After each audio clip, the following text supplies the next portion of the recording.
ONLF shalay toole in cagsan markaan lahayn meesha laga qaado maaday ayuu ahaa kiilaha nabadgelyo wadanka iyagu yahay Mustafa hal daayo abiyo ninka ku haysawa laba sano markaan joognay maan hadda macna in la eriyo qorshe badan baa laga degay dawladda Itoobiya aanu kala xiriirnay dawladda Itoobiya waxay tiri maxaa diidantiin waxaan ku nidhi ninkan meesha ha dhaafo marka maadaama ummadii baabiye maadaama wiilkii hore maamul garanaya ahayn in dalkii kale kaxeeyay dhibaato badan ku abuuray musuqi uu cirka marayo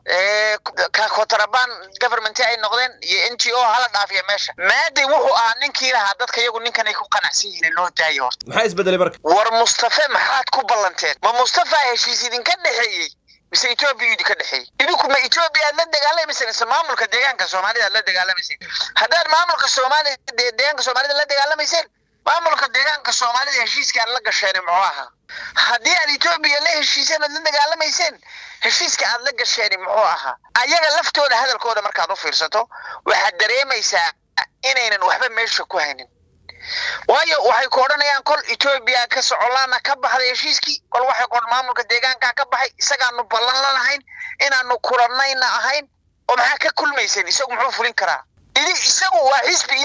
idinka oo kala shacbigana aad u simantihiin inaad ka qayb qaadataan banaa ay ahayd maamulka sare Itoobiya isagana xukuumay idinkana macnaha wada shaqayntu idinka dhaxaysay soo ku soo heshiiseen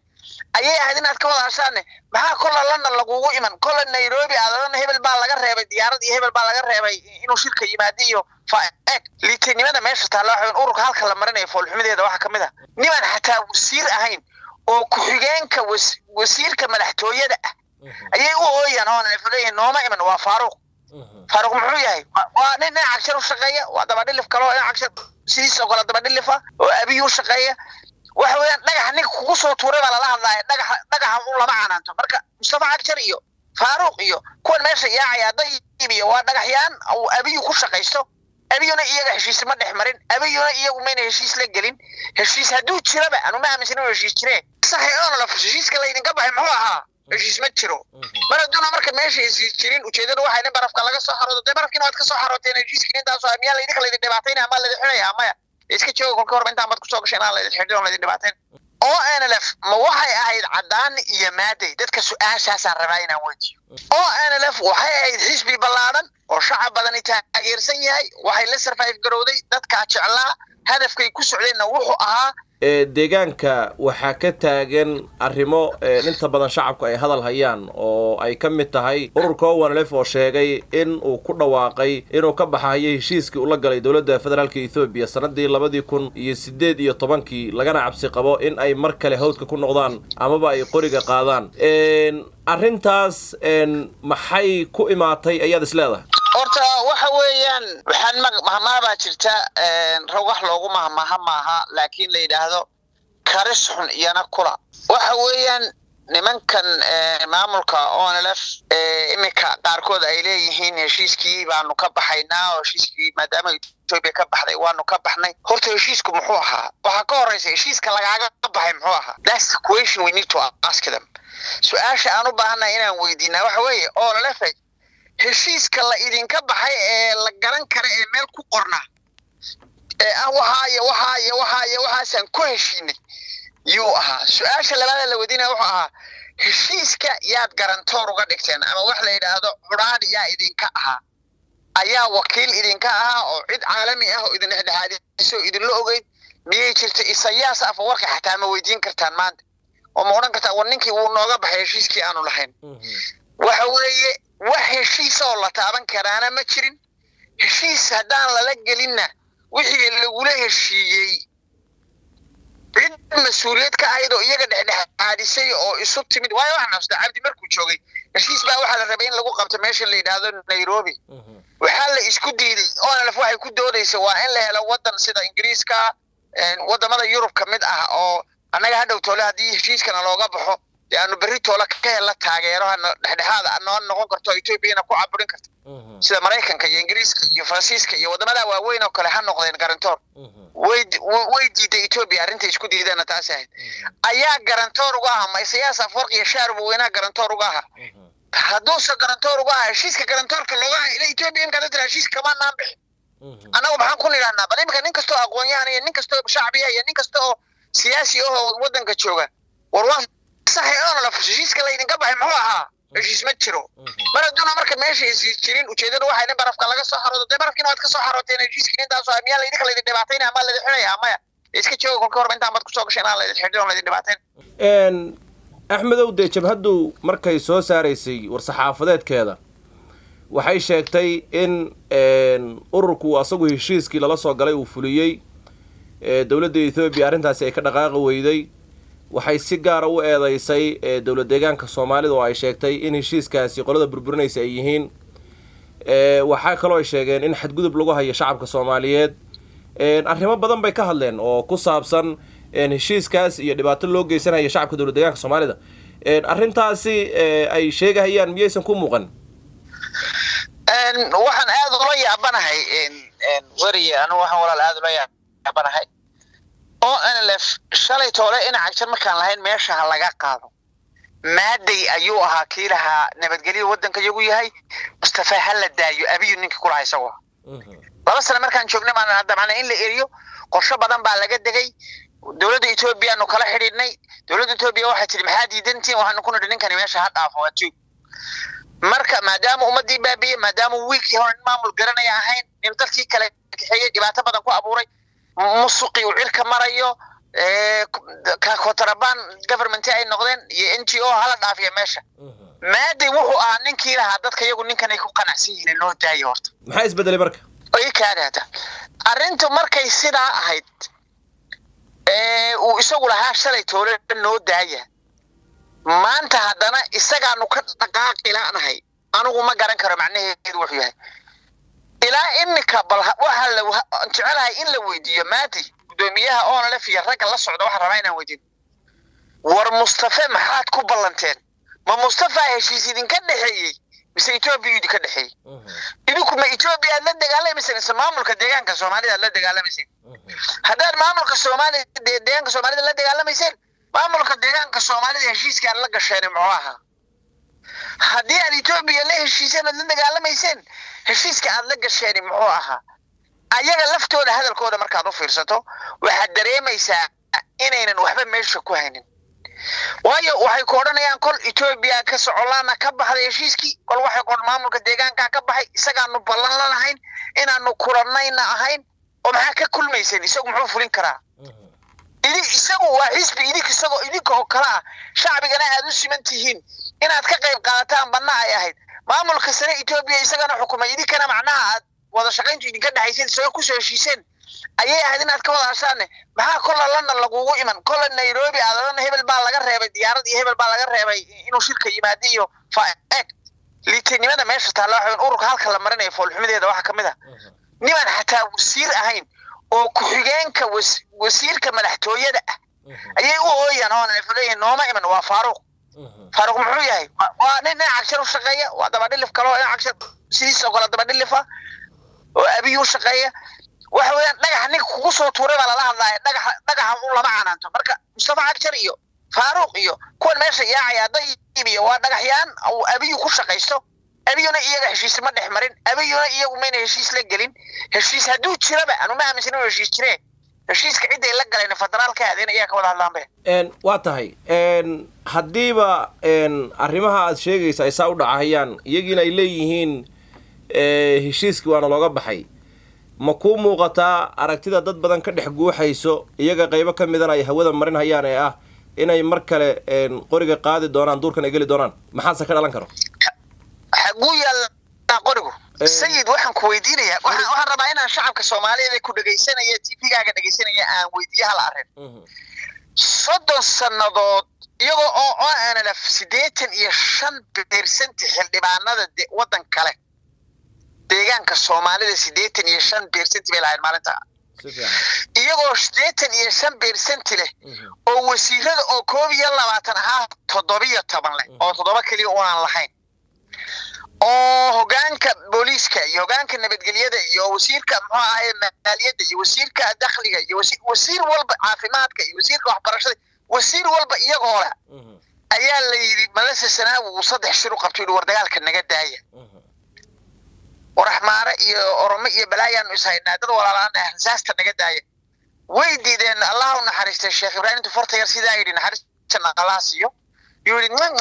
توقن هنا إنجيل لما يلي هذا الكيس بورت جريجو أم باي كدريرين هبين مدو باي كبح إك هالجن كا أضرب بحري صدق سنوات بالدك عالمي أو وحير دمان صدق سنة هذا كسوريكتي هذا صدق كا سنوات intaas oo qof baa ku barakacay intaas oo ummada loo dhibaatay intaas oo qof baa loo dilay intaas oo dad baa barakacay ku xoolo beelay gabdhaha loo laayay loo kufsaday naasaha looga jaray wax walba dadka lagu sameeyay intaas oo caruura la laayay caruura la xasuuqay xoolahoodii baa la dhacay dadkii baa la baabiyay markay soo xaroodeen dadkaas ka dhinteen oo ku qalbi qabowsanaya maalin baad xorriyad gaaraysa ujeedadii xorriyadda ahayd xuquuqdii maalintii loo ogolaa 30 sano ka hor dib ugu noqdeen xuquuqda 30 sano loo ogolaa haddaa dib ugu noqotay marka oo dadkii dhiigoodii iyo dhimashadoodii iyo waxoodii hadru aad ka dhigtay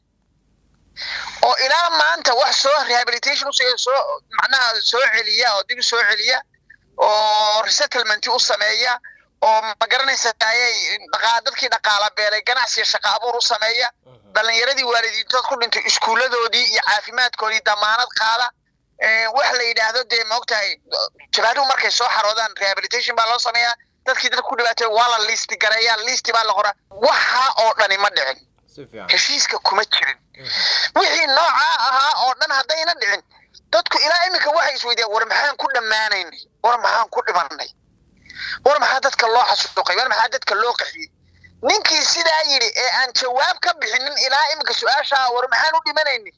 ma inaan hadda Itoobiya ma la sanay oo fadhiisano oo aan amaano waa kii amaanaya lahaa isbedelkii ugu fiicnaa soo maray Itoobiya kila baad maatay qoraaladiisi baan leeyahay ku soo dir karaa Facebook ku jira eeg marka ninkii sidaa lahaa maanta haddana konton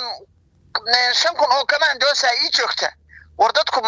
ma geedahay ka baxayaan talo ma wax geedaha ka baxaa sida abqada qurxeena ka baxda miyaa dadku in dhageysanaysa ma jirta hal qof oo raacayaana ma jiro wax ka jiraana ma jiraan laakiin waxay ku doodahayaan ONLF maadaama oo shalayna ay u dagaalamayeen in la xoreeyo shacabka dawladda Soomaalida in wali ay taagan tahay fursadii lagu xoreyn lahaa shacabka Etoobiyana sidii hore ay ka tabaryartay maanta aragtiyada noocaas ay gudbinayaan miyaysan ku muuqan xoreynta aad dadka xoreynayso inaad xoreyso dadka haddaad rabto saad ku xoreynaysaa sidaad ku xoreynaysaa laba wiil oo meel ka dhawaaqay oo yiri waanu xoreynaynaa heshiiskii baana looga baxay ma ONLF ma waxay ahayd cadaan iyo maaday dadka su'aashaas aan rabaa inaan weydiiyo ONLF waxay ahayd xisbi ballaaran oo shacab badan taageersan yahay waxay la survive garowday dadka jeclaa hadafkay ku socdeenna wuxuu ahaa hadafkii ummadda Soomaaliyeed ay weligeed lahayd geeshkii Nasrullah muxuu ahaa WSLF soo soco ONLF halkan ilaahay Axmed Gurey halkan ummadda Soomaaliyeed lahayd oo soo daba joogay bay qayb ka ahaayeen iyagu qori isku dhiibka sida markay tahay waa laga yaabaa waxyaabo khaldan oo sida loo abaabulay iyo sida loo macnaha qabaqaabiyay iyo in qayb dadka qayb gooniya magacyo gooniya loo bixiyay iyo waxaasi waa technical waxyaabo yar oo macnaha laakiin muhiimadda ugu jira waxaan wanaaga ay ururka ONLF lahayd waxay ahayd halkan ummadda Soomaaliyeed leedahay halkan hidde iyo ku salaysan history buu ahaa halkan qori isu dhiiba buu ahaa halkankii qori isu dhiibka ahaa sidaa ahaa intaasoo dadku ay ku jeclaayeen dadkii sidaa ahaa jeclaa meel cidla ah looga dhaqaaqay u fiirsan laba qofna ma aha ONLF laba qof maahin dad nooca ah oo shacabka Soomaaliyeed ku taageersan oo memberka iyo ku aan ka ahayn wax qalbiga laga jecel yahay way halkan umadu leedahay buu ah ka jooga ashca iyo ka jooga muxuu ahaayay in baarey iyo ka jooga mooyaale waxay niyadda ka jecel yihiin halkan cidi doonta ha wadee halkan ummadda Soomaaliyeed leedahay oo loo arkayo Itoobiya inaynan ka mid ahayn xooga inagula joogto innagana haddaynu xataa qaadanaba aynayna ogolaanayno inaan jeclayn waayo sharcan far bay naga taageeraan oromay naga taageeraan maalin ciidan islaynay naga taageeraan waxay aaminsan yihiin Soomaalida in Itoobiya ka tirsan reality wasaas halgankaas uu shacabku ku salaysnaa iyo fikirkiisu shakhsiyo ma aha waxay guntiga ku qaadan karaan su'aasha la weydiinayo aan anigu rabaa halkan inaan u mariyo maadii wax weey ONLF macadiya cadaan bay ahayd mise xisbi umad leedahay baa hor su'aasha kala soxo away gudoomiye ku-xigihiisii away guddigiisii fulantiisa away xogeyntiisii away golihiisii dhexe away memberskiisii away ciidanka liyo boolis ku jira ummadda u shaqaynaya guddiga madaxweyne ku-xigeheedii waa ka arkaysa shirka ku lahaya Mustafa Cagjar ee lahaa nabadii waanu ku qanacsanahay Axmed Yaasiin warigi maqlay laakiin ina maxamed macallin warigo laakiin de Axmedow maaday wuxuu leeyahay kooxdaasi waa koox la iga faramroojiyay oo la iga sasabtay oo nidaamkii iyo ahdaaftii oo wanalif ka leexday oo qoladan deegaanka jooga taxaaluf la galay oo la heshiiyey marka mana matali karaan kumana hadli karaan magacooda waliba waxa uu yiri erayadu isticmaal waxa kamid ah waa koox dhoone raacyo ah oo qadiyadoodii gatay ka mid ahayd su'aashaas waxaan u baahanahay inaan inagu lafteenu sidii dad aqoon-yahan oo fikirno oo waxa la inoo sheegayo hadalka qofka inaynu miisaano inuu qofkuna inagala xishoodo inaga lafteena dadka aqoon-yahanka dadka waxgaradka dadka dhalinyarada ah dadka muwaadiniinta ee wadanka iskale halgankana qayb ku leh inuu maaday mid inagala xishoodo wey shalay toole adiga iyo Axmed Yaasiin iyo Riyaal Xamed iyo ku-xigahaagii iyo guddigaaga fulinta iyo xukun muxuu ahaayay in gaas iyo hebel raggan aad tirinayso oo dhan ina maxamed macallin iyo group kari waa groupkan heshiiska wada qaadateen si fiican taga doo furso heshiiskaad wada qaadateen mana anagu fadhinaabeynayeen maxay dabadeed ku noqdeen marka heshiiskaad adigu qaadateen adigu saxiixday ee ogolaatay ayay fadhiyaan wali adiga yiri heshiiskii wuu isbedelay iyana waxay ku dhawaan kugu diidnay isma bedelin heshiisku aynu qaadanay weeye adiga laga rabaa marka maaday ahaan inaad dadka ka dhaadhiciso waxa isbedelay dadka uma sheegaysi waa maxay waxa maaday uu sheegi laayay isbedelay adoo laftigaada aqoon baad tahay deegaanka u dhalatay deegaanka xog badan baad ka haystaa ururka waad la socotaa waliba madaxda ururka inta badan inaad saaxiibo tihiin baa lagu tumaa waa maxay waxa ay qarinayaan ay u sheegi laayeen shacabka waxay u sheegi laayeen baan ku sheegayaa kolku ninku markuu heshiis galayo oo macnaha oo jaranjarada degdeg ku fuulo ingiriiska mahmaah buu leeyahay don't stand on a side and your way ladder you may put your hand on your way down buda ingiriisku ha ku sii istaagin saxaro markaad meel sii fuulayso waayo markaad fuushaha dhow eed ka soo dhaadhacayso saxaradii aad lugtaada ku qaadatay baad gacanta ku qabsan doontaa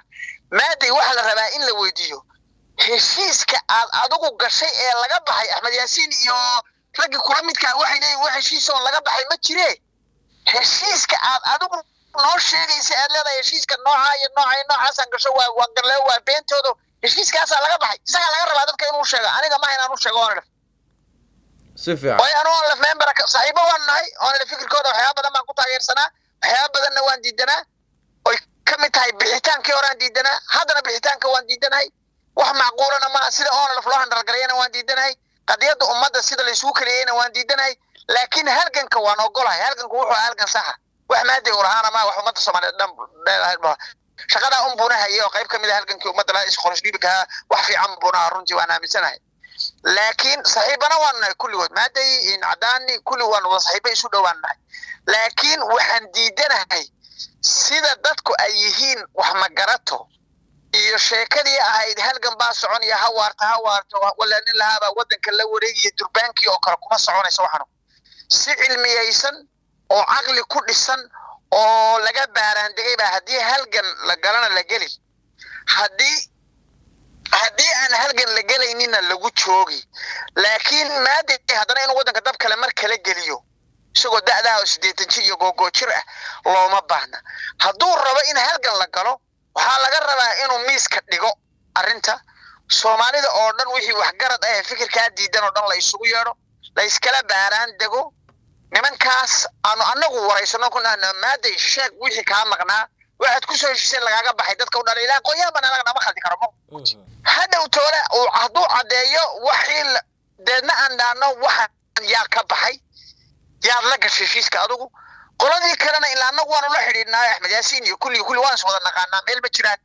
inaan weydiino warashiiska nooca ma gashin heshiiskii ma laga baxay ma dhuri raaciyad noqotay markaas aan karaa waa anaguna markaas aan cadeyn karnaa inay dhuri raaciyiin